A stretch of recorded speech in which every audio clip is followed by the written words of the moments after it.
Hello again, my friends, and you are my friends, and welcome to your midweek Wednesday. It's hump day. We've completed it. We're over it.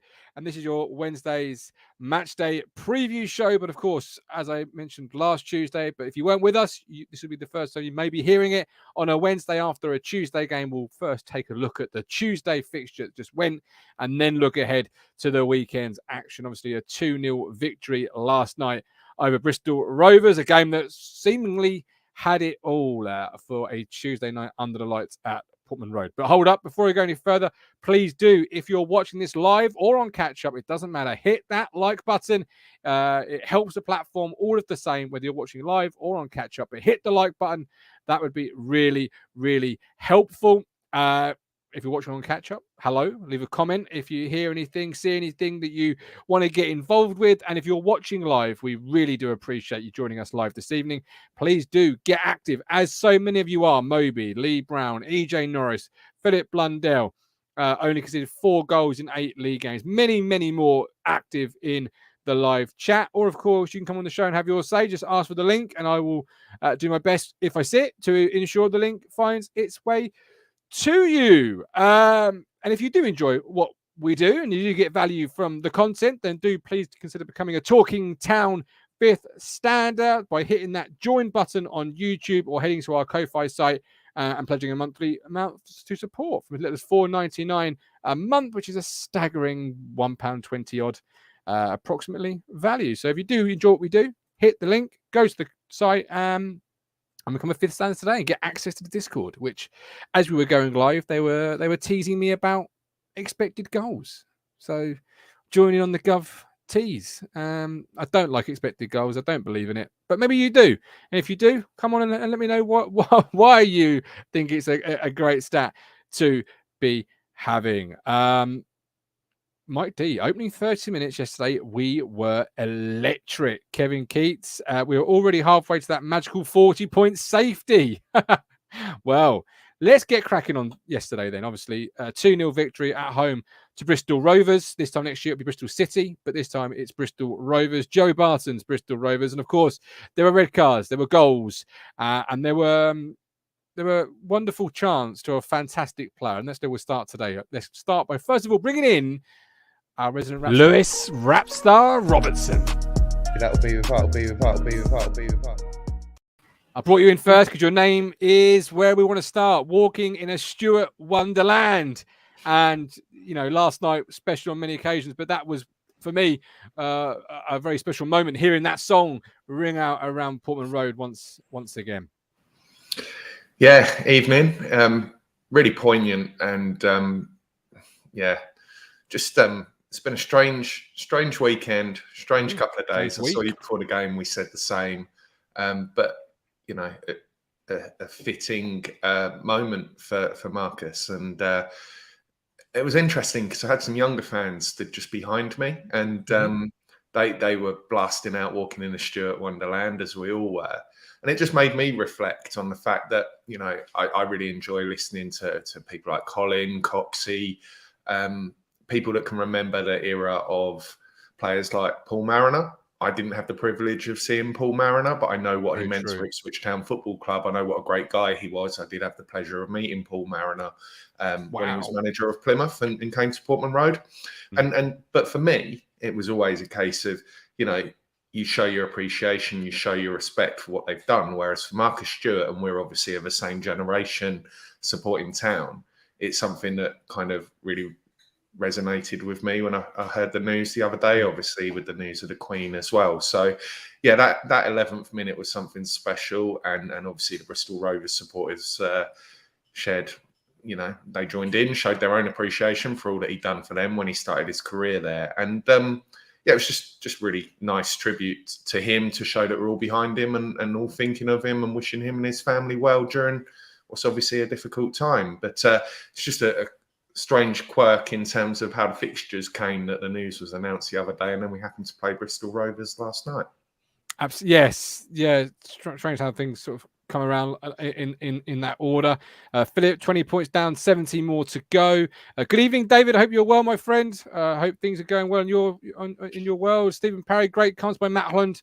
Shows the past players are bought in. He's the best player that Max has seen at Portman Road. Marcus Stewart, that is. We spoke last week before I bring in our second contributor about the space behind Portman, behind Portman Road, where they've just acquired the land where Magnets was, or wherever the shops were there. Do you think there's enough history with this football club and the players that have donned the blue and white to do its own, I wouldn't say football Hall of Fame, but certainly, you could make an argument, I believe, for a strong case for an English football's Hall of Fame. You've got two of the greatest England managers ever were a part of this football club, and some of the greatest players. You just mentioned one of them there. Is an argument for that, do you think? Yeah, I think so. And I think what I always find interesting is when you go to a game, arrive a bit early, there's always away fans by the statues taking a photograph, Bobby Robertson and Sir Alf. And they're synonymous with English football. And just some of the names. You talk to anybody about football, wherever you are, whether it be on holiday, whether it be locally. I worked in London for a long time. I lived in London for quite a while. You mention Ipswich Town to anybody of a certain age, probably 40 and over, and they'll reel off different names of different teams and the eras gone by. And I think massive strides have already been made to acknowledge our past and our history in terms of some of the things that are now on display around Portman Road. But yeah, actually having some sort of Hall of Fame, some sort of exhibition museum, it could be an opportunity to get people to arrive a little bit earlier. We've got enough history about us, and it's something that I always think we should embrace. I know people can make the point, I know Norwich fans make the point of living in the past, but why shouldn't we? As well as looking forward to an exciting future that I'm sure we'll come on to discuss tonight, it's not just a case of honouring and respecting people. It's actually being proud and having people, like I say, people visit Portman Road, and it's a reason to come to the ground early before the game, come and have a look around, see some of the shirts that, you can almost have, like in museums, they have that walk through history through the years, don't they, of certain bygone eras, whether it be shirts, whether it be trophies, that's sure. A really big history, and we should embrace that. You're absolutely spot on. And Craig at Pauses says Mariners book, well worth the read to anyone who think of getting it, not just about his time at Ipswich. A real insight to the great man's journey. Right, let's complete our lineup. We've all got a favourite Marcus Stewart moment. We discussed that on Monday's show, but I didn't get this man's favourite Marcus Stewart moment or goal. So I think I'll open up with that one. What is your Marcus Stewart favourite ever goal? He'll have you on strings. The Fisherman. Mike Brown. I've already said, and I've said on Twitter and whatever. Mr. Brown, completing our Right Said Fred lineup this evening. How are you, Mike? You well? Yeah, got a little bit of an headache, but I'm all right, yeah. It's all right. Pop some aspirin in. You'll be fine for the next hour. Talking Town will look after you. So, your favourite Marcus Stewart goal?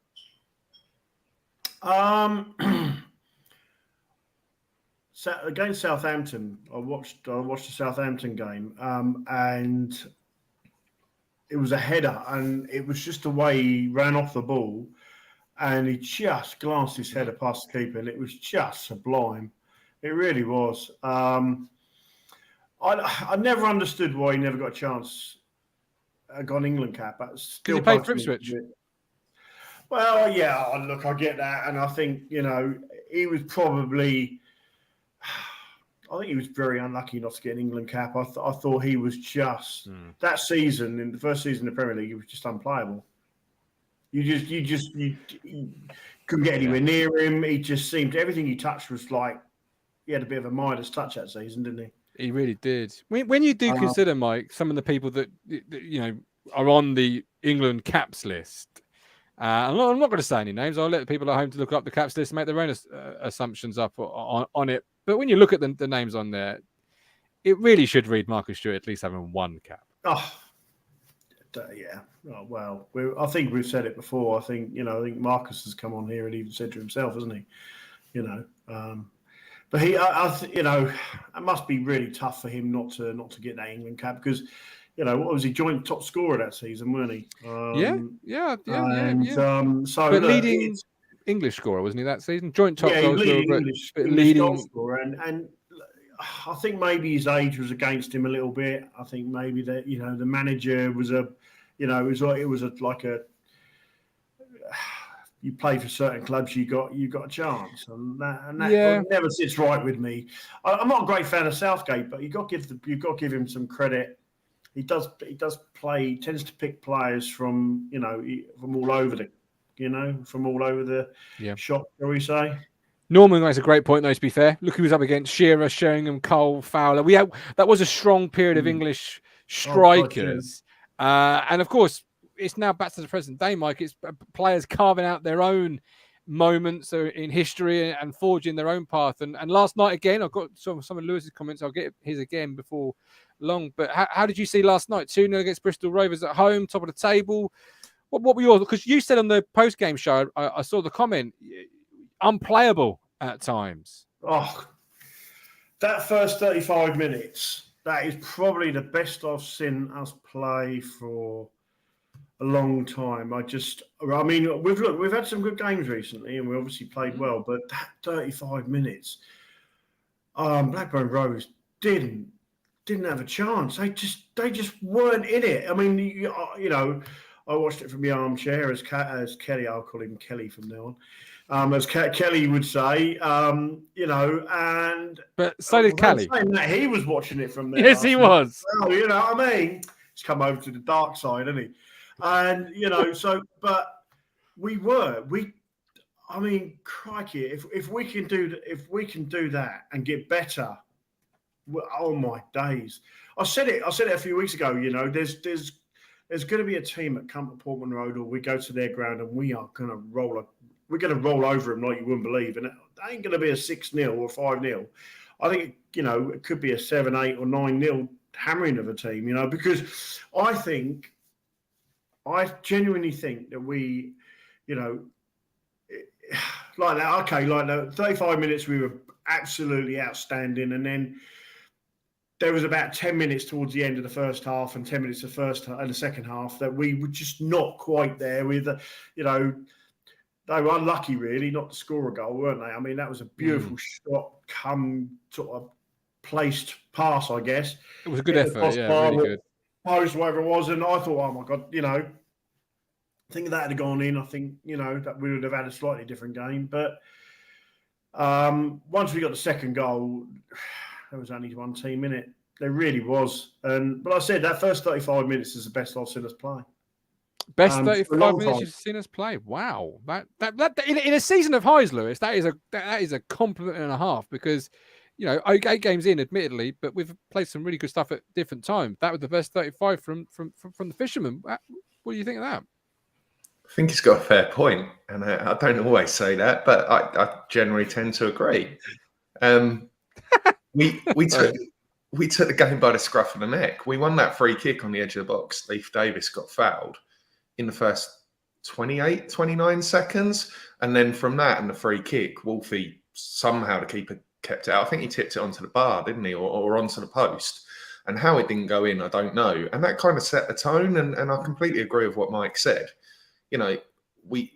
We are playing at a level that is far more sophisticated than League One, and I don't mean to sound arrogant or patronising in that. We are where we are, and we deserve to be in League One. But Bristol Rovers could barely get out of their half, and that shot, as Mike said, I was right behind it. That was a hell of a strike, and it was unlucky not to go in. But you know what? We need a bit of luck. We make our own luck, and we rode it out. Christian Walton made a couple of really good saves at the start of the second half. And as Mike said, once we got the second goal, we were in quite a strong position to, for example, when Burgess went off injured, to be able to give Dominic Ball some minutes in a position that's not his natural position. I know he can do a job there, and he did really well when he came on. But, we built and laid that foundation so that the last half an hour we weren't stressing, worried, fretting, are we going to concede? Is this going to crumble? Which is probably what we were doing this time 12 months ago, because we just couldn't hang on to a lead. So yeah, really impressive. And you know, the goals aren't. Yes, goals are obviously important, but we got 2, and that was enough. And I just don't see us conceding many goals. And if we don't concede many, chances are at the moment we're going to win games. Adi Croucher, Fisherman, the Rovers keeper pulled off a couple of fantastic saves. It could have been 5 or 6 for us. Well, that was the thing. I spoke to Cruncher earlier. A quick phone call with him, and you said the same. Their keeper kept their scoreline down. He was, you know, if he was to go for man of the match per se for both teams, you'd probably give it to the Rovers keeper, because, like I said, I think he kept the scoreline down. You know, and just like I say, it wasn't just the fact that we were playing so well. It was what we were doing with the ball when we got it. You know, yes, our passing around the back was crisp, and it was just that forward play. You know, when we got the opportunity, our midfielder drop in, pick up the ball, and instead of doing what we used to do, pass it backwards and spend half our possession on the back, you know, at the back, and get our possession stats like that. Last night we did everything with purpose. It felt like every time we get that ball, we just wanted to attack. And you know, it kind of. I honestly, for that 35 minutes, I was actually glued to iFollow. I never felt bored. I just felt, my God, you know, when are we going to score another one, you know, and when are we going to score, you know, because it was a case of if we were going to score, it was when we were going to score. And I felt that from literally, like I say, you know, yeah, it was just incredible. We just thought, for once, you know, I sort of half time, I was sort of thinking, my God, you know, we come out second half and we just stop them from scoring, this game's ours, you know, and that proved to be the case. And I'm just, yeah, it's just pleasing to see, because I am a critic. I do like perfection in football, and I do like the fact that, you know, if we're going to have possession stats, then we need to move the ball forward more, you know, and we're doing exactly what I've been wanting the team to do, and that's, you know, play out from the back, fine, if that's what you want to do. But I'm all right, Max. I promise I'm all right. I had a big tablet. Last time you were positive, you lost your internet connection. So I expect the internet to go down in a minute. So do I. Yeah. So like I said, it's that the fact that we were just cutting them to bits, and that from the back through to the midfield, even up to front, you know. I thought Ladapo did well, you know. Harness was quiet, but, you know. Okay, all right. Rob Holmes, even all, lovely to see our players so comfortable with the ball. Makes it a tiring game for the opposition, chasing the ball all night long. Moby, Davis often in a lot of space, but we continued bashing away on the right. Yeah, the switch ball wasn't necessarily quick in coming. That may well develop. I'll bring in Phil. Phil, welcome in, my man. How are you? Great, thanks, mate. Good man. The Fisherman was glued to his iFollow. Couldn't take his eyes off it. What are your thoughts, first of all, on last night? How was your viewing? Oh, I thought it should have been more. I mean, I predicted a 3-1 scoreline before the game and thought really we should be 4 or 5-0 up by half time. It was that good in the first half an hour, I thought.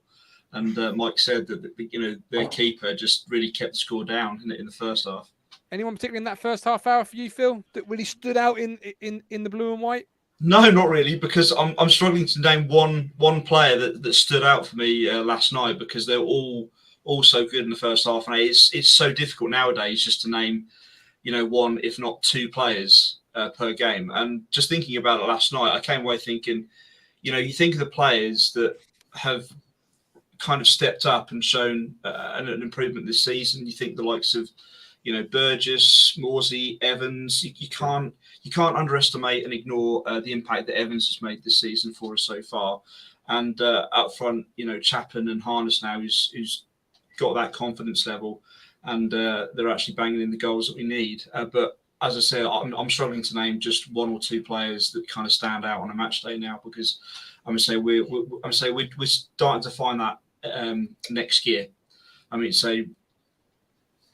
you know, struggling to get out of second or third gear now. I think that we are starting to show now that next gear, and I think that we can go to Sheffield and Plymouth and get a result from them both. I'm going to say, just looking at some of the highlights early this afternoon from the Sheffield Wednesday and Plymouth games this season, I think Sheffield Wednesday are vulnerable when they lose the ball because they do like to press higher up the pitch. When they do lose that ball and teams counter attack, that's when they seem to be very vulnerable. And with Plymouth, from what I've seen of them, they, especially from their home games have been the strongest for them this season. And I think that Plymouth, in some of those home games, they've been lucky not to concede.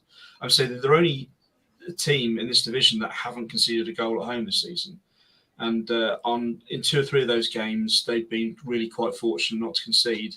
I'm going to say they don't score many. I guess when they keep possession of the ball and they defend well as a back four, that's their strength. But I think with the way that Town playing, I'm going to say we don't really fear anyone at the moment. I'm going to say I'm not bothered going to Sheffield or Plymouth and strongly backing Town to get a result, because that's the way that we are at the moment. That's the way that we're playing. The confidence is there. It's really starting to improve. And you like I said, in the first half an hour of the game yesterday, last night was impressive. Great comments there, Phil. Lewis, you said almost very similar on the post-game show last night, where you said we need to stop worrying about the opposition, and Phil's agreeing with you there. It's time to worry about what we do, not what they do.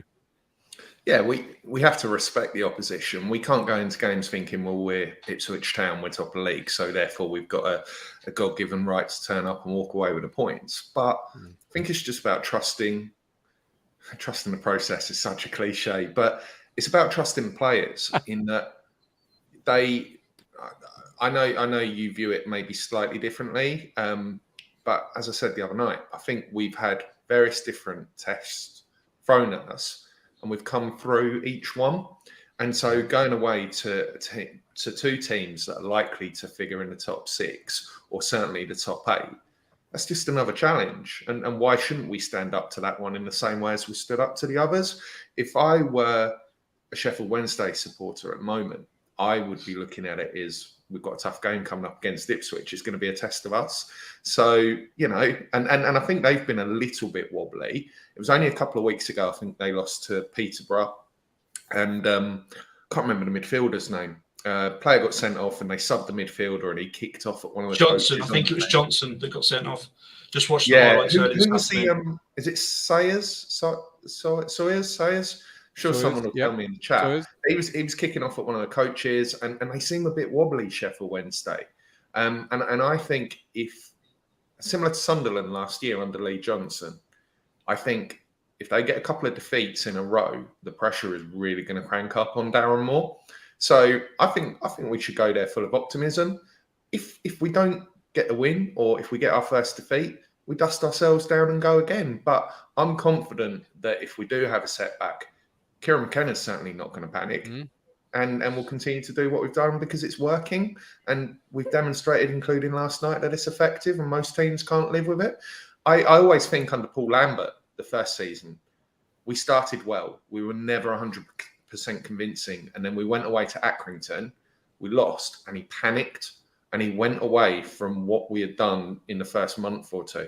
I don't see McKenna and Pert doing that. They've got a clear structure, how they want to play, an identity that we've never had under Lambert. We struggled under Cook to forge an identity. We've got that now. And what was it? What were the overall percentage of possession last night? I know it's not that important, but as Mike said, it wasn't just passes for the sake of passing. We were passing with intent. I know at half time it was 71%. 64% in the end. But 64%, and we had much higher percent of possession when we played MK Dons, who seemed intent on just passing it around their 18-yard box, which invited our pressure.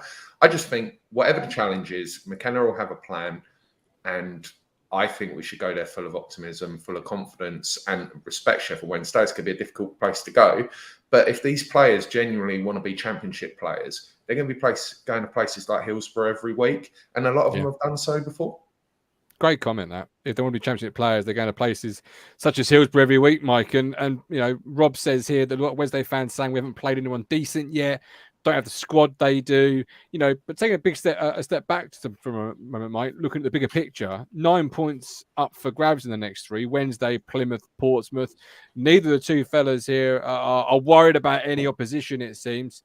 Where's your confidence level now looking at these next 3? Because, some people in the chat are saying next 3 acid test. This will be the real determining factor. Where are we, etc. And it's one thing to be punch down on a Bristol Rovers. No disrespect to Bristol Rovers. It's another to go toe to toe with somebody in your perceived weight class. On current form, the only team that I may consider a threat would be probably Portsmouth on current form. No, none of the Ipswich Town players or fans should be worried about Plymouth or Sheffield Wednesday. No, they're not going to be. You can't go there and be arrogant and say, "Oh, we're going to win this." What about Plymouth and Portsmouth? Portsmouth? Still earn the right to go there and win. But I think, look, if we come away with 7 points out of them 3 games, that's a good return. That's 2.3 a game. Yeah. 2.33 points and per you're game. still unbeaten. And we're still unbeaten. I think. I'll be shocked. I'll be shocked if we are beaten by any of them 3 teams, because I've said this before, if we are serious about promotion, we've got to beat the teams, around us, because by doing that, you're putting the pressure on other teams that come to us. There's good. If we lose 2 of them 3, the pressure's on McKenna then, isn't it? It's back on McKenna. Whereas if we win 2 and draw one of those 3, the pressure's back on the teams around us, not us. And that's the key. I think the key is for us to put the pressure on them, not to put pressure on ourselves. I saw you nod your head. Go on, Lewis. Sorry, go on. Where do you see that pressure coming from, Mike? So if the result doesn't go our way Saturday, and then we go into that Sky game against Plymouth a week later, and we have another bad result, not that I'm saying I think we will, where does the pressure come from? Because for me, and a lot of people have said this, 2 points a game is what you need. We are heading into these fixtures now. I think we've got 20 points from 8 games. Now, I'm not saying I'll be happy if we go and we lose the next 2, but if that were to happen, you take the first 10 games, which is generally what people tend to say, judge the league table in the first 10 games, we'd be sitting on 20 points, average of 2 points per game. If we do that over the course of the season, that's 92 points. Plus, we can then say, we've gone away to Sheffield Wednesday, we've gone away to Plymouth, we've played Portsmouth, which will be the first game of the next 10. I'm not saying I disagree with you. I'm just saying, where do you think the pressure comes from? Because as supporters, we're not suddenly going to ramp up with pressure. I think there's the belief there, and I hope there's the belief there, that if we have a setback, we'll bounce back from it. The board and so on aren't going to be putting pressure on McKenna.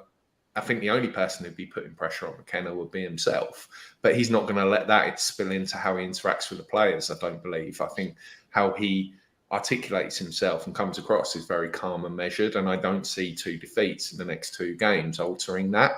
So I'm not calling you out and saying you're wrong. I just wonder, what do you think that pressure looks like if we did lose the next 2? Well, if we lost the next 2, that's not promotion form. You can sit and talk about the stats and everything, but we have to be beating teams. Not only do you beat the teams lower, because last 2 or 3 seasons we struggled to beat newly promoted teams. We struggled to beat teams in the top 6.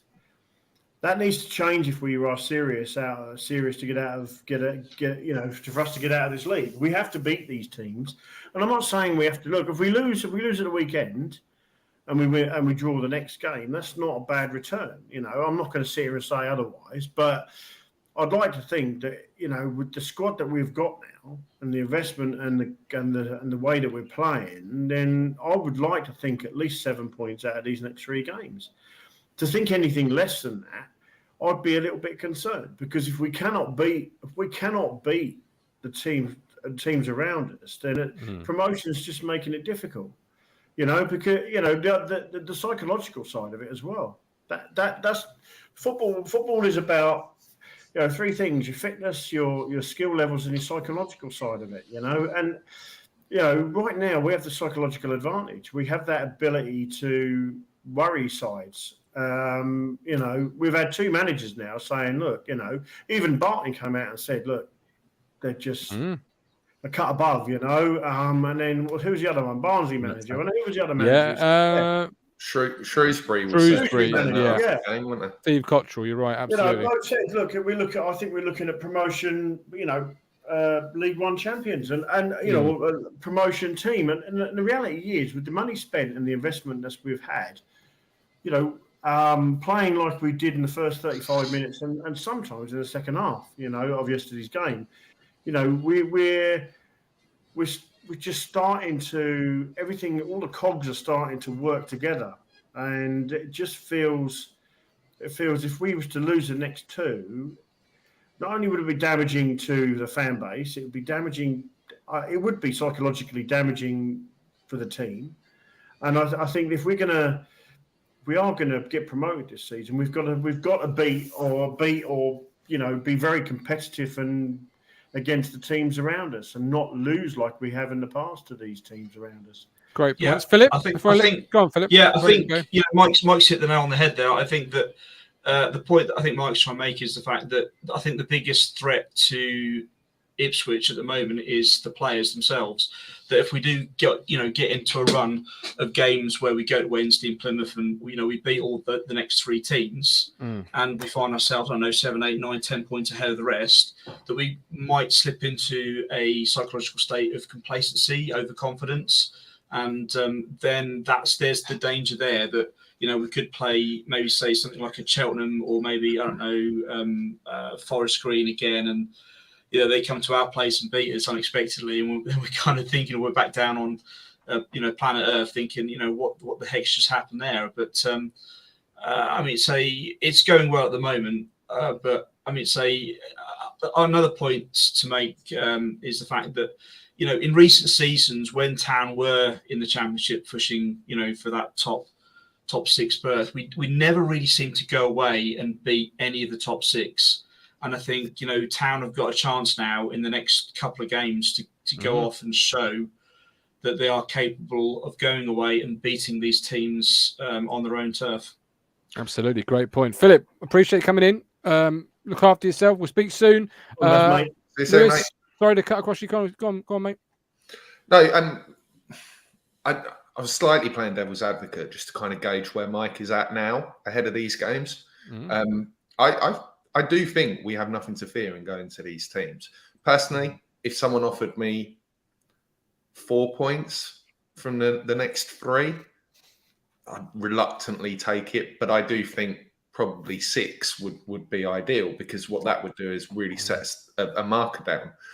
My concern, actually, similarly to Mike, is Portsmouth at home, because I'm sure most of us remember what happened last year, where within about the 10th minute, I think Danny Cowley settled for a point and was kicking the ball away. Can you remember Dominic Thompson squared up to him at Bournemouth Road? And there was a lot of shithousery going on, and they ground out 0-0. Now, if you look at Portsmouth, I think they're playing Plymouth as well this Saturday. So that's massive, isn't it? Ipswich, Sheffield Wednesday and Plymouth versus Portsmouth. But I just wonder if Portsmouth will be, because a few people said Bristol Rovers might be the first team that come and put 10 men behind the ball, where I actually think last night they wanted to come and try and play football. I just don't think to their credit to play football. Whereas I do see Portsmouth being that first test of a team really coming, and I think they'd look at the Ipswich game, having made a really good start themselves, and go, we'll take a point. So we've got a different challenge in that. But I think with Sheffield Wednesday have got some really good players. They signed a couple of lads from Rotherham, still got Barry Bannon.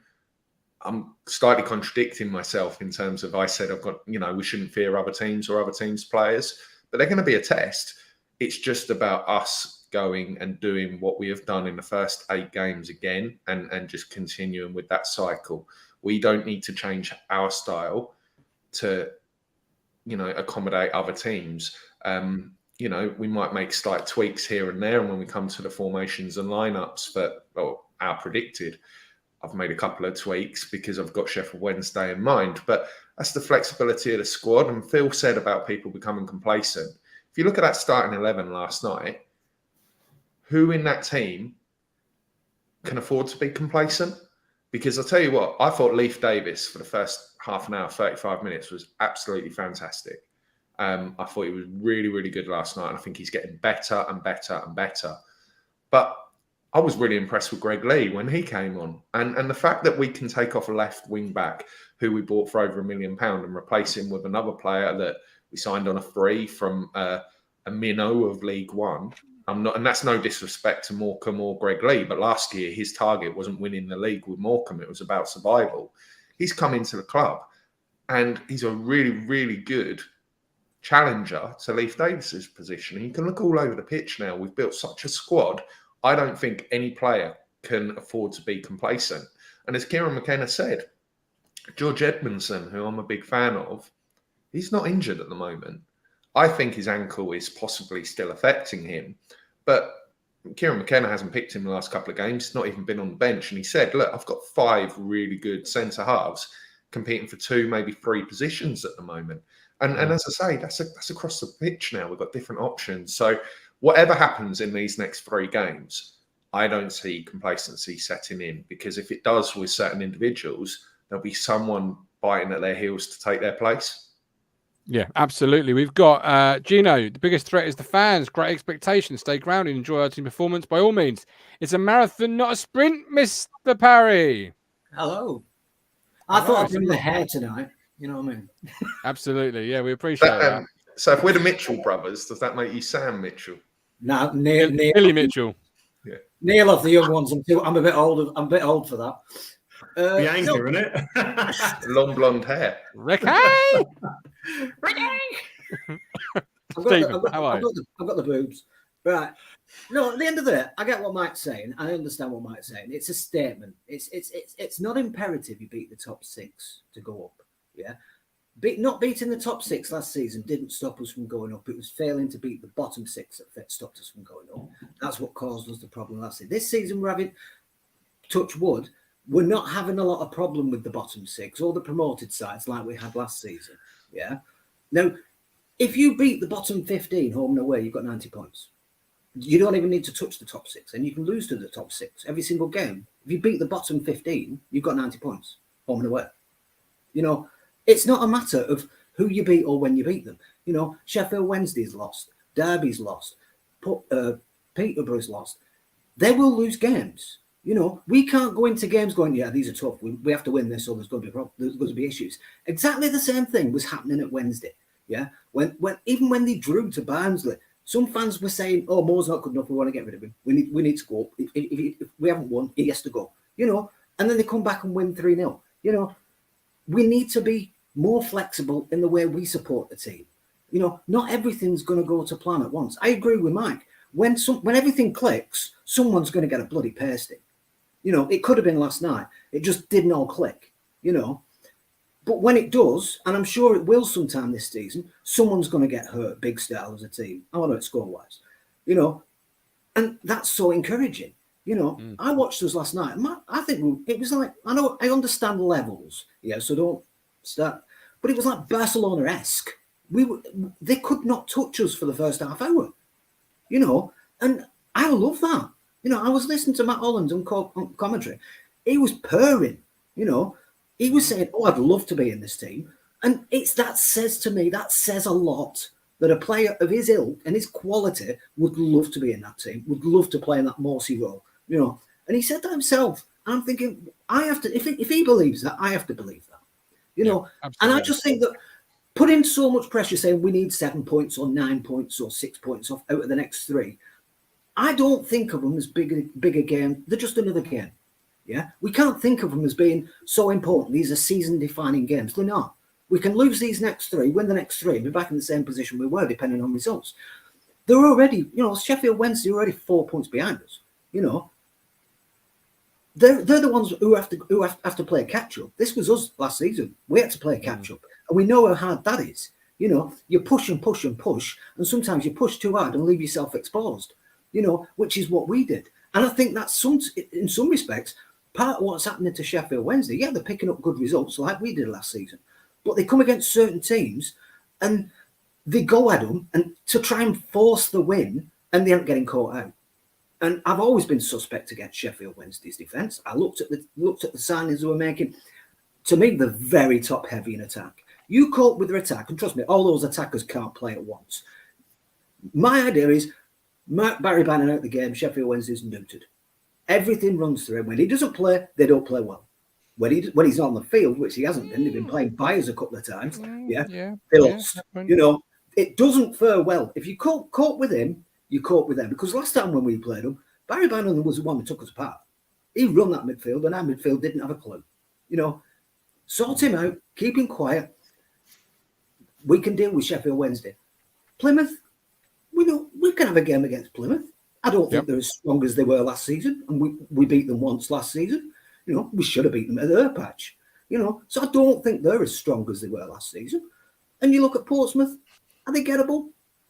Who have they added, really? They've not really added a lot. If you look in terms of compared to last season, we're stronger than they are compared to last season. The results are going fine. You can argue the same toss. Have Portsmouth played anyone of quality? Everyone goes, well, they played Peterborough. Peterborough just lost to Fleetwood, for God's sake. Come on.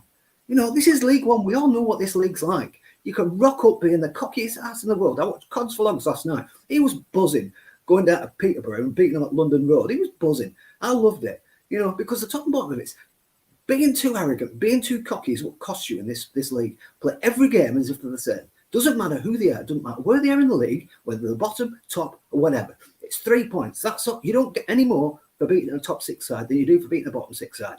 Go into every game, just like any other game. Some may be more difficult than others.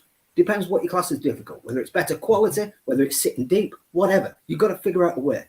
Go into every game, no matter what, thinking every game is 3 points. 3 points for us. Let's go in, get the business, go up. That's all that needs to be said.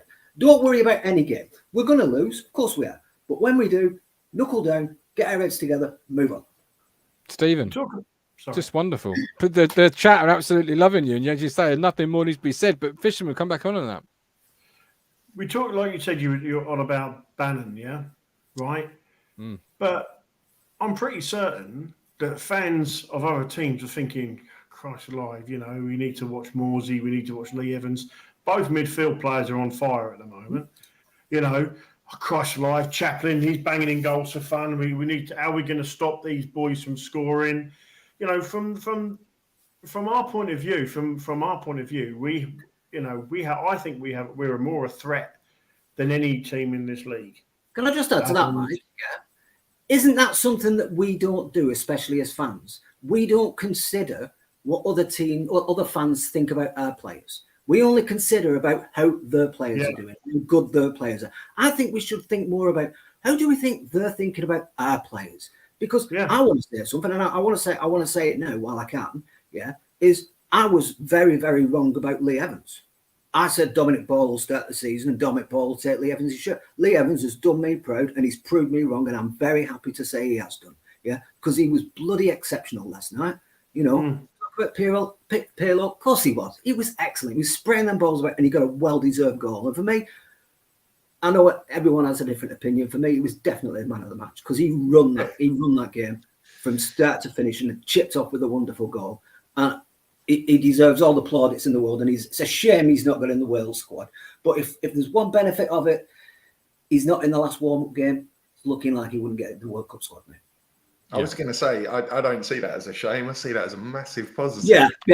Being purely selfish. Yeah, I'm saying for him it's a shame because his performances have deserved it. You look at that people. I look at the Welsh team. They've got like Joe Morrell in there. Right now he's streets ahead of Joe Morrell. Yeah, but it's what I did last time it was said, and people's muting Burns going into team. You know, Robert Page won't pick him now. Because he'll pick the people he wants to take and he thinks he's going to take, and they'll be the ones who's got him to the World Cup. He wants to stay faithful with the ones who've got him there. If he comes into play, it'll be after the World Cup. But, you know, he deserves it and he should get it. And I feel for him. I think the warm game would have been a perfect chance to have a look at him. And I think it's probably come a little bit too soon. I think Robert Page has missed a trick there, though. Because looking at his midfield, with the likes of Morrell and people like that, it is weak. The The only thing I'd say about Lee Evans, I spoke to him at the end of last season and asked him how the injury was. He was so frustrated. You could see it. He was like a broken man, that he hadn't got back in time for the end of the season, and they'd agreed that he was possibly fit enough to play in that last game. But he said, we agreed that I'd rest. It's not worth the risk for the sake of one game, and I hit the ground running literally for pre-season. That's really paid off. And if the season ended today, he'd be my player of the year vote. And let's not forget, Disco Ball came on and he was imperious. He came on and you didn't even realise he was a defensive midfielder. I thought he was a centre-back. He was fantastic. He was marvellous when he got on the field. I'd be quite happy if he was one of our centre-backs moving forward because he just looked so good. But that shows the flexibility we've got, doesn't it? It shows the strength in depth. They had no threat at this point, though. They had been blunted. But if you take, I mean, I've got the app FOTMob ratings, yeah, right. FOTMob Take ratings it away, Mike. in the top 10, right. We've got 5 players. Number 1, Lee Evans, 8.16 FOTMob rating. Sam Morsey second, Connor Chaplin third, and then Barry Bannon, and then we've got Donasian and Wes Burns in that top 10. That's 5 Ipswich Town players that are in the top, what they would consider right now the top 5, top 3. The top 3 are Ipswich, and they're all players we've just mentioned, about the fact that, we talk about other players in other teams and how effective they are, but Bannon's one player. We've got 3 or 5 players that can absolutely rip into other teams. To add to that point, it goes back to what was said before. We just look at other teams' games in isolation. It's a bit what Lewis said before. We look at it in isolation, the scoreline. Oh, they won. Yeah, we don't look at the game. I've seen a couple of highlights and a couple of extended highlights of some of these teams. And some of these teams have been lucky to win. The other team was dominant. I think it was. I'm sure it was a Portsmouth game, one where they won, and they were battered all over the place. They had like 2 shots and it went in. Both went in. Sounds like Castleway at Burton. That doesn't happen every week. You know what I mean? That's not sustained. That was like us under Lambert. No offense, mate, but that was like us under Lambert. We were getting results, but having like 2 shots that go in, and we knew that was not sustainable. Now we're getting like we did last night, 20 shots and only getting 2. That's more sustainable than 2 shots and 2 going in, because sometimes they're going to hit the post or they're going to hit a defender and they don't go in and you don't get the points. So I think we've got to look at the context of the way the other teams are winning, not just necessarily the result and the way they're winning. I don't fear anyone. Yeah, I go into every game going, every team poses as a challenge, whether it's a defensive challenge to hit us on the break like Burton tried to do, or an expansive challenge like a Sheffield Wednesday or maybe a Plymouth. But I think we're more adapted to suiting those sides that want to come and play us than those sides that want to hold back. And Sheffield Wednesday and Plymouth, they won't want to defend against us. They think they're the big bollocks, especially Sheffield Wednesday, because, there's a lot of pressure on Moore to go up. He's got probably, arguably, the best attack in the division, and it's not fully working for him yet. I think, if it doesn't start to click, he could be the first casualty this season. Well, not the first person to have said he's that. under a lot of pressure than most. It'll be interesting to see the possession stats in the first 10, 15 minutes. Because if we can keep the ball like we did last night, which we're more than capable of doing, even against probably a superior team in Sheffield Wednesday, the fans will get edgy. They're going to get nervous. They're used to teams coming to Hillsborough and putting men behind the ball. We're not going to do that. We're going to come and play our football. And I think that's going to be a change of approach for them. I just think that with Barry Bannon, it's not only a case of what he can do when he gets the ball. They've got to get the ball to him as well. And with the levels of possession we've demonstrated in every single game we've played, they're going to have less possession, which is going to make it more difficult to get the ball to Bannon. And like I say, I think we'll keep things tight, get on the ball, and hopefully if we can settle down early, the crowd will, I think, start to get a bit jittery. I think that'll be the key point: is getting the crowd a bit restless. At places like that, if we can, like you said, start reasonably quick. If we're lucky, get a goal, the crowd could turn, and the players will start getting a bit jittery, and that's where it could turn our way. But that's a game of football. That can happen anywhere. That can happen at our patch. You know, absolutely. You have to play for that. You have to work for that. These are away games. For me, away games are free hits. Yeah, because you're not expected to go there and get anything. Yeah, apart from the ones, you know, at low end of the table, we're expected to go there and at least get a result. You know, against these big teams, away games are a free hit. Yeah, because they're up there for a reason. They're not up there because, you know, they've just been won a lottery ticket. They're up there because they played quite well. And when you play them at their ground, if they turn us over at their ground, we turn them over at our ground. So then no one gains anything, because we turn them over at theirs, they've turned them over. There's no 6 pointers right now because it's too early. 6 pointers will come later on in the season. Right now, they beat us at our ground. We've got to make sure we beat them at their ground. We've got to make sure we beat them at our ground. Then they've gained nothing on us. And if we can have a flat draw, we're already ahead of them. A flat draw does us the world of good, because they've not caught anything up on us. They've got to do the business elsewhere. And sometimes they're not doing that. The league's Love already it. Stephen, appreciate you, buddy. Look after yourself. Go on, Lewis, carry on. I was just going to say, the league's already starting to take shape. You know, it's been mentioned already that last year there was a pack that pulled away early on. We were in the chasing pack and we could just never get near them. We'd win and everyone else would win. And that was when we were on good form. Ninth. And we're nestled well. Yeah, it felt like we were ninth forever. And we went on a bit of a run under McKenna. Look at the table. We were still ninth. We're in that pack, and I know it's early days. I know it's only 8 games. I think Norman in the chat put that we're 7 points ahead of Peterborough. You know, it'll be interesting. We're 8 points ahead of Peterborough. Oh, is it 8? Darren 8 McAnthony has his pod, and I and many others listen. I know, and he keeps saying, you know, it's going to come. We're playing all right. It's going to come. But I think the way the league shapes, and League One is a funny old league. You know, you've got teams such as Exeter and Cambridge who are punching above their weight. I'm going to put it out there now. I don't think they'll necessarily sustain a top 6 challenge as the season progresses. And I think other than that, most of the teams that are in the top half are what most people predicted at the start of the season and what we're likely to see. So I just think being in that pack and being at the front of that pack at the moment, even though it's only 8 games, that's not necessarily a bad thing, because if you're Peterborough, you're looking at you're 8 points behind Ipswich at the top. You know, Peterborough wanted to bounce back up. I had them in the top 2. You know, they keep losing these games and they will start to get a bit jittery and you know, they could end up making a change. Who knows? But this isn't necessarily just about Peterborough. I think it's more a case of if we come through the next 3 games and we are still well in there, you know, top, second, we're still well nestled in that pack. And I think in the next 5 or 6 games, you will really start to see a gap open up between maybe the top 8 again and the rest of the league. The good thing is whatever happens in the next 5 games, we're going to be in that top 8. Famous last words, clip that up when we lose 5 and all of a sudden we're back down in our cozy line. Unbeaten all season.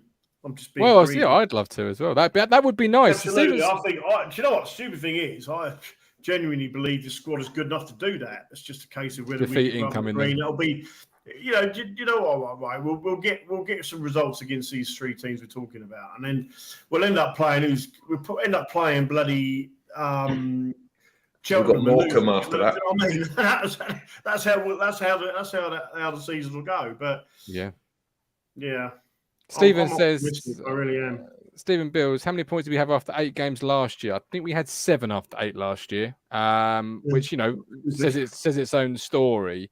Before I let Stephen go there a bit prematurely, so apologies, Stephen. I didn't mean to slam you off before you'd finish your sentence, but I've got the GOAT coming up, and I still want to ask these 2 wonderful people here, because centre half might be a bit of a conundrum. Saturday, we wish nothing but the best for Burgess and what looked like a horrible coming together, but awful. McKenna said himself last night it didn't look good. He went to hospital, so you've both gone for different options for the weekend. Mike, who are you playing at centre half and why on Saturday? I could bring Evanson back in for Burgess. Scott, that's just a no-brainer, isn't it? Really. Well, is it a no-brainer? Why is it a no-brainer for you? Why is Edmondson over Keogh? Because he's played there, isn't he? He's played in that left side. Look, he's not my first choice on that side. No, Phil, not at all, mate. Disco Dom is not your answer. You're asking it. You're playing a round peg in a square hole. You look. At the end of the day, is Edmondson is the second best option in that position. You know, Burgess right now. You know, until he got a horrific injury last. We say we don't even know what the outcome of it is, do we? Do we know if he's got a fracture or anything like that? No, nothing's been said. I think if anything, I think it's probably maybe a nasty sort of, punch in the face type bruise, if you know what I mean. But Edmondson for me comes back in. Let's talk about Keogh playing in that role. No, not for me. You know, Edmondson just makes perfect sense, really. Okay. You say not for me. Lewis says yes, actually, for me. Richard, Keogh for you, Lewis. I'm a massive fan of Edmondson. And I also agree with everything that Mike said. I spoke to the GOAT before the game last night, and we were talking about Burgess and just how good he's been since he came into the team. But for me, going to Hillsborough, we saw it last night. Every now and again, we have lapses in concentration, and I don't see that happening as often with Keogh in that back three or back four. I think his experience, he will set certain standards. That's not to say we haven't already set certain standards, but I think Keogh for me comes into the team on Saturday in Burgess's absence. I think he will add an experience, calmness. We've talked, Stephen said rightly so. We feel that Sheffield Wednesday are strongest in attack. I'd be playing Keogh in this game. And I tell you what, and it's been said by a few other people as well, I think once Keogh gets in the team, he won't come out of the team. Okay. I genuinely believe that. Lots of love in the chat as well, Lewis, for Disco Dom. And you've got Disco Dom Ball in your team as a midfield three. So I'm just trying to think who. So Marcus Harness would drop to the bench from your 11. Why Ball over Harness? It's not Marcus Harness being dropped. It's horses for courses. We've said that in the past. Maybe I'm slightly contradicting what I've said previously in that I think it's all about us and how we play. But we're going to Hillsborough. It's going to be one of the toughest games I think we'll have this season. And I think that we possibly, given the start we've had, given the position we're in, I would personally go, okay, Dom Ball, you sit on Barry Bannon and allow Evans to do what he's been doing so well, spraying passes, be that physical presence, still allow Morsey to play his game. It's not ideal putting Chaplin out on the left, but I think he's in such a good vein of form. He'll drift, and that allows space for Leif Davis as well. So it isn't a case of playing like a winger where he stood out on the left-hand touchline. Chaplin can still play his game and allow Leif Davis to get forward and really ask questions of them defensively. And then you've still got Burns on the right. So that's how I'd line up, not only for Sheffield Wednesday, but also for Plymouth as well, with the three of Ball, Morsey, but we don't have Evans. Burns, do we? He's on international duty. Well, Evans potentially then would, Burns would come out, for the Plymouth game. And Harness, who has done nothing wrong and has been fantastic this season, he comes in. And again, that shows that strength and depth. So it's just me throwing a bit of a curveball, putting something out there. We'll see come 2 o'clock on Saturday whether it comes to fruition. But I just think that three would offer that protective base to allow the the fullbacks to get forward and to allow that front three to pass around and ask questions of them with Morsey supporting them. So slightly different, maybe contradicting myself a bit, but we brought Ball in for a reason. And it's only been Evans and Morsey's form that's seen him not play. So if Ball comes into that starting lineup, same as Keogh, I have absolutely no worries at all. I think that's a solid 11 to go with. You right? Sorry? Yeah. I just said what a solid 11 that was with Keogh and Ball coming in. There you go. All I heard was solid 11, and then you stopped. And I was like, is he there? Is he gone?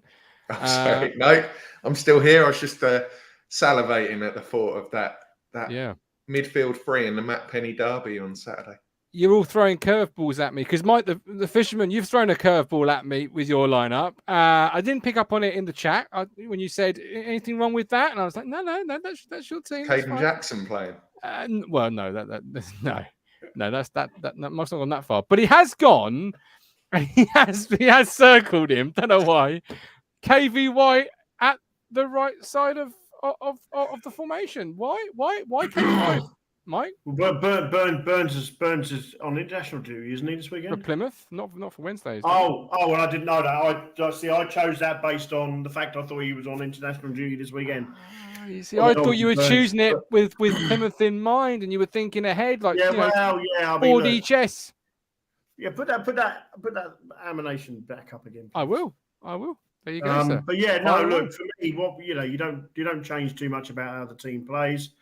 I brought John Jules back in because I thought Harness had a bit of a quiet game the other night, John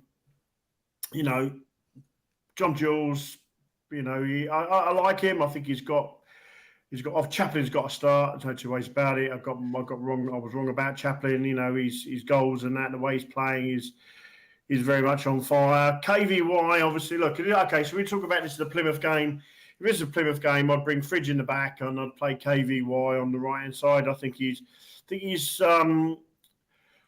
offers a bit more than Edwards does on that side. I like Edwards, but his final ball is a little bit too, a bit wayward, really. But yeah, so Fridge comes in for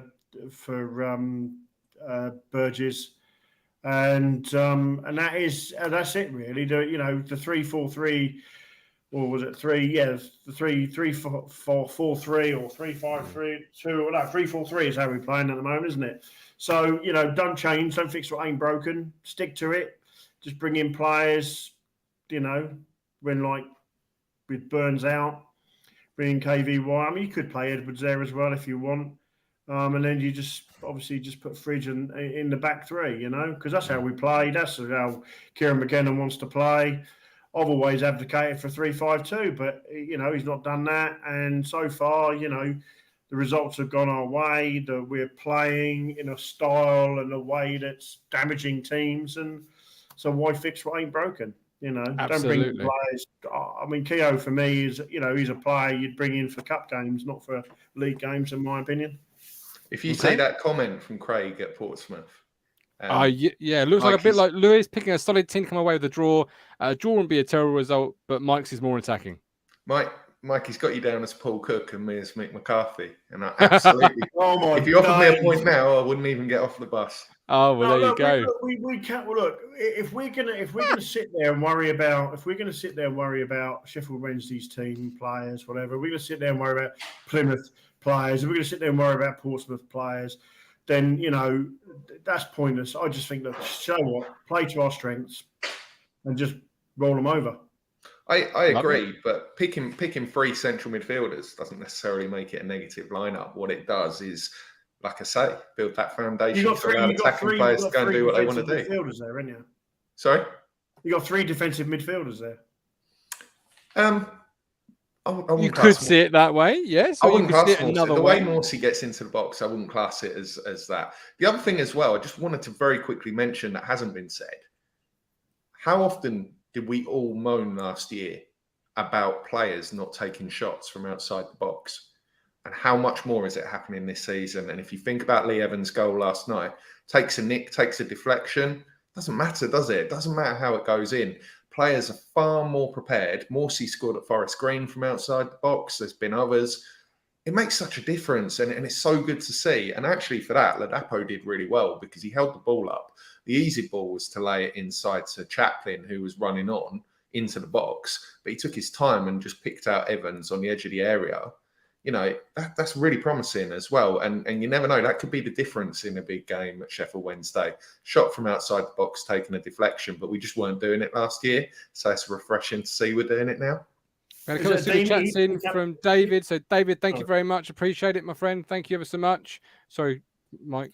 Ademi, he came on. He was unlucky not to score, wasn't he? Keeper was like a good reaction save, wasn't it? Hadme. Is that what was his name? Hadme. I wasn't correcting you. I was just clarifying. In fact, I think one of the Plymouth commentators last night on my iFollow was saying, called him Caden Jackson. Well, yes. Hilarious. I need to bring in the Fisherman. I want to bring the Fisherman in before we close tonight's show. Colin, welcome. Fisherman, the GOAT. Colin, welcome in. How are you, sir? Hello, mate. Yeah, I'm not too bad. Not too bad, mate. Good man. Obviously, we heard from you on last night's show when we spoke with the supporters who made the trip over from Holland and the Norwegian Blues. But you're here tonight. So how are you feeling 24? Well, more than 24 hours on. Well, I think it's been a really good show. I think there's been a lot of good points made tonight. I feel I didn't say anything last night about, it's one of the major reasons I want to get on tonight. I didn't mention anything about Marcus Stewart, and more importantly, I didn't mention anything about Her Majesty the Queen, rest in peace. I thought what went on last night was absolutely tremendous within that ground. It was goosebumps. I've had it several times over in my life at that football ground, with the passing of a lot of our great players and great managers. Obviously, dear Bobby's right up there, if not at the top. Obviously, Sir Alf. You know, all goosebump moments. But last night, to actually sing, and I remember obviously we played England Croatia, which I went, actually Venetia came to that game with me, and to sing the national anthem at your home ground is just about the ultimate. And also, and more importantly, on top of that, to sing God Save the King was a bit special. And I've been watching bits and pieces today, and you know what's been going on in London, and it's all goosebumps. I'm obviously of an age like my brother. My brother's 69. Well, he was actually 69 yesterday, believe it or not. And you know, that puts it into perspective, really, when you think my brother's 69 yesterday, and he's only ever known the Queen. You know, absolutely, yeah. And that really puts it into perspective. My brother's like, you know, in his 70th year. And here's a question for you, Colin. Would you be in favour of the national anthem played before every game? Because in American sports, and obviously that's quite a prevalent conversation right now, because there's a Chelsea owner wanting to bring a couple of American ideas into football, they play their national anthem before every single NFL game. Would you be in favour of the national anthem before every Ipswich Town game? Look, you know, I'm not you, Gov. I know that. You know, I'm a very, very patriotic person. I've been brought up. My mother, who is 99, served 7 years in the WAFs, from 1940 to 1947. My father was ex-Royal Marine. Was on the aircraft carriers during the war. So I was brought up by two military people. And because of that, me and my brother were brought up, like I'd like to think, the right way. And, you know, when I ain't going to go too deep into this, because I don't want to, because, you know, I like to No, it was a yes or no, really. I can rise above this kind of thing. But when I read stuff like I read this morning, which really broke my heart in a way. You know, I like to come on this show, and I'm always, Lewis, Gov, and Mike, especially are on here tonight, will back this up. I'm always fair. I'm always all right. I love my club. And perhaps maybe sometimes I go a little bit over the top, the fact I love them so much. But I've never, ever been disrespectful to anybody. I certainly don't look down my nose at anybody. I've been brought up differently to that. And you know, I'd Colin, pay those comments no attention, my friend. Pay them none whatsoever. Do not give them the airtime. Yeah, Martin, I love you dearly, and you send a lovely message to me, and I really appreciate that. also, I'd love to say something tonight, because this is why I come on this show. It's why I love coming on this show, to say things from my heart. And I've got something else to say, because I did mention Marcus last night. And that wasn't because I didn't want to. It was because I wanted, like, you know, time to have a little think about one or two things and get it right. Now, Marcus was a fantastic footballer. More importantly, a fantastic person. I was at Home Park last year with my dear wife, and I was with Elise King, and I was with her father and mother. And it was a bit blowy, and we was standing in a bus shelter, you know, sheltering from the wind. And Elisa's father said, "Colin, you ain't to believe," I had me back to him, "you ain't to believe he's walked across." He walked across to us to make a point of coming to see us. Now, Marcus, if you're listening to this, I've spoken to you before. I've spoken to you several times. I've spoken to you at Bury Town, where you signed my Martin Rooster shirt. You signed my flag, bless you. And Martin, you was not just a very, very, very good footballer. And I totally agree with what I said earlier on. You should have got an England cap or two. Even Trevor Wymark, who I'll mention in a minute. Trevor Wymark was a really, really good striker this club. I think he won a couple of caps. And Marcus, you should have got at least that.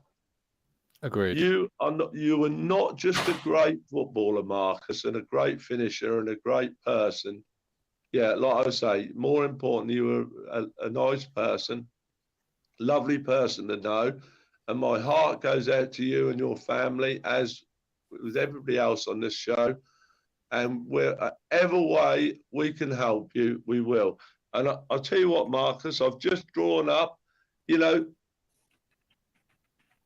I thought if you ever watch this show, you might like it. I've drawn up what I think, and I've tried to put a couple of 3, 4 or 5 generations in, to be fair to people, right?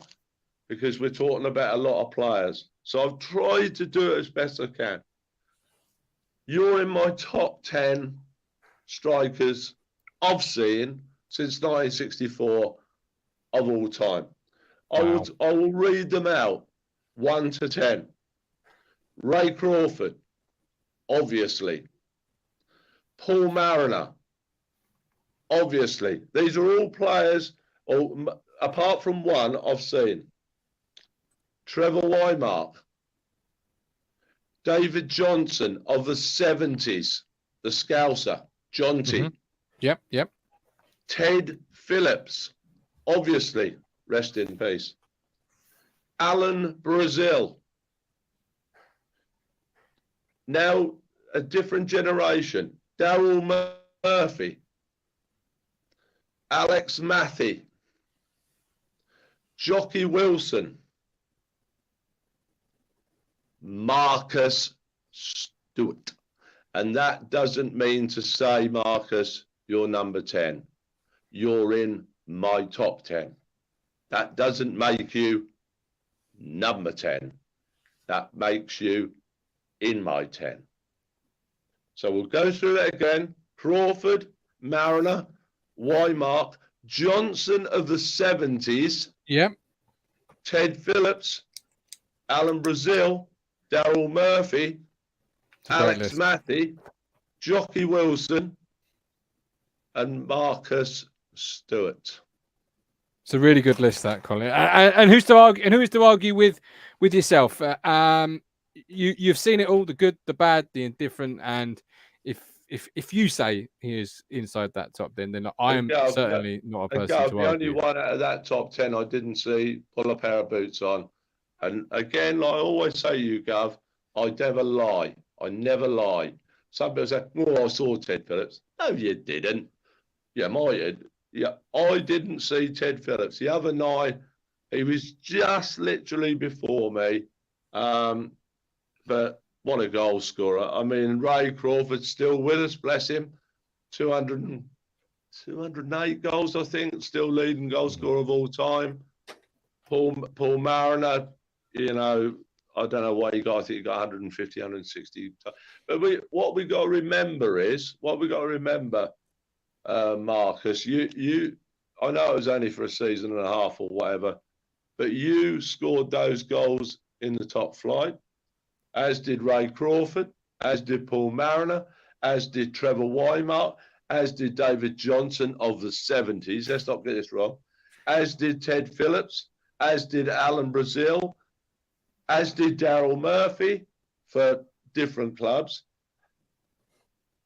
as did Jockey Wilson, as did Marcus Stewart. The only one I'm a little bit doubtful about was Matthew, but I think Matthew did score a few in the top flight for Newcastle.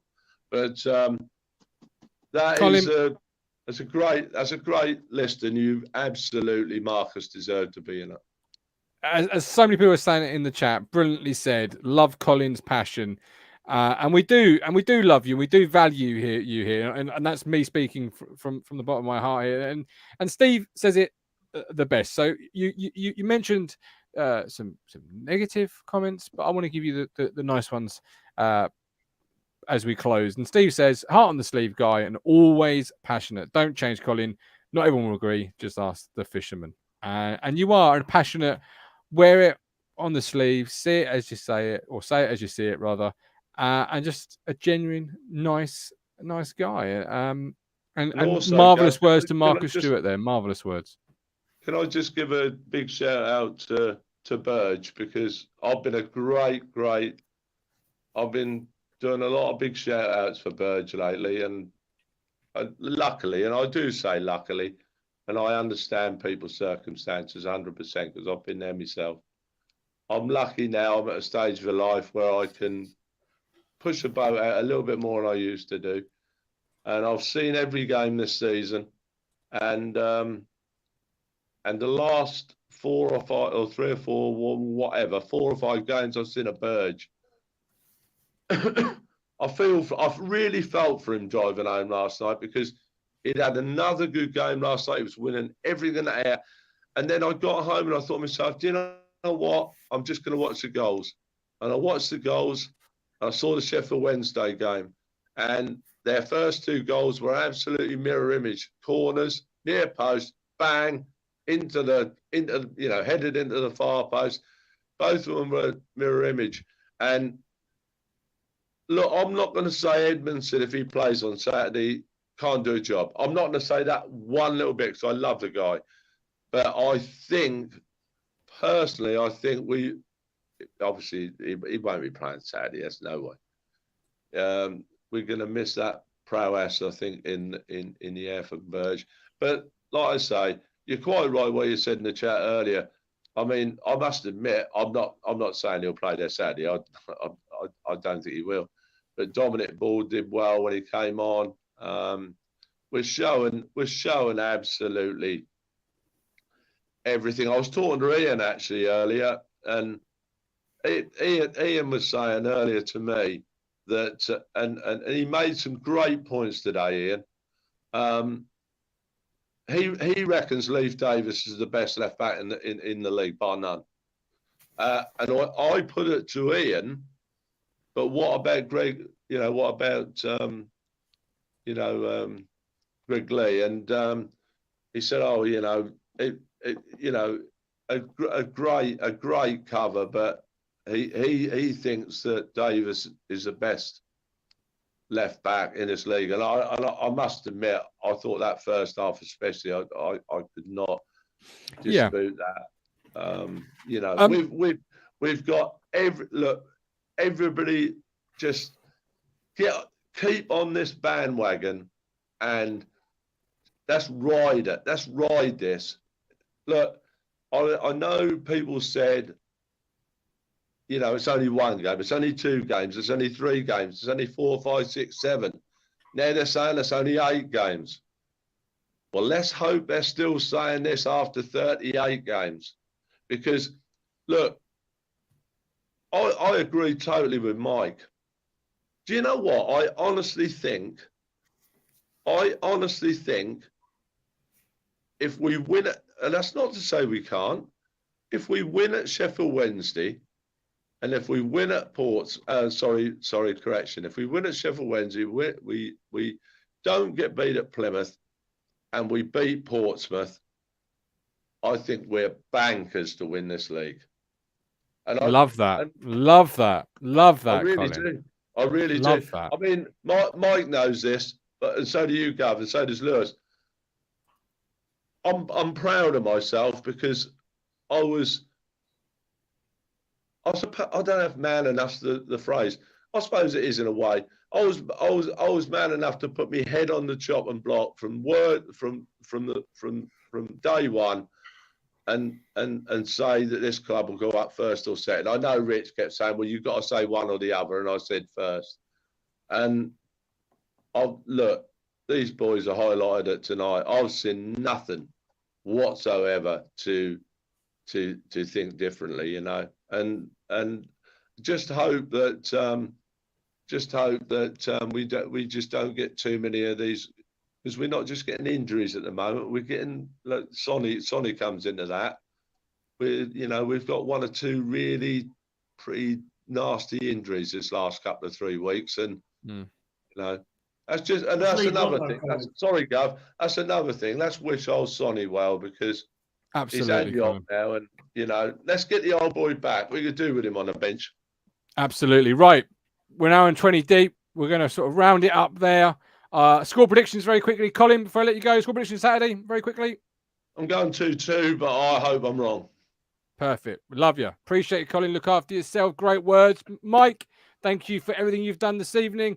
Thank you for being the Fisherman, consistently and constantly giving it to Twatter. What is your score prediction this evening? Do you know what? I'm going to go 2-0 Town. I don't think we should fear anything. They've got their offer. 2-0 Town, and and we walk away with 3 more points. Lovely jubbly. Lewis, thank you very much for your help this evening. You have been a fine rap star as always. What is your score prediction for this weekend? Before I do that, how have I come on a show with a Fisherman and been the negative one? I know. Yeah, shame on you, Lewis. It takes getting used to. I'm disappointed in you. I was going for a 1-1, but when Mike the Fisherman's predicting a 2-0 away win, I'm like, oh God, I need to come up with something. I'm going to go 1-1.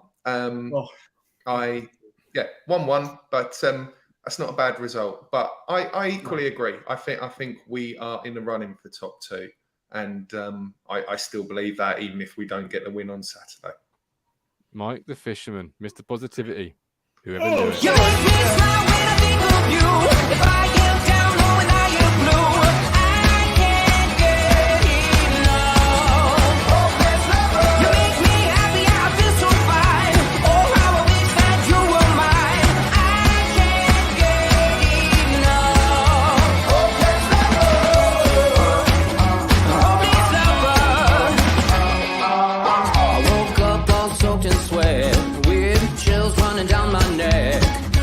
Crazy from just the thought of you. A long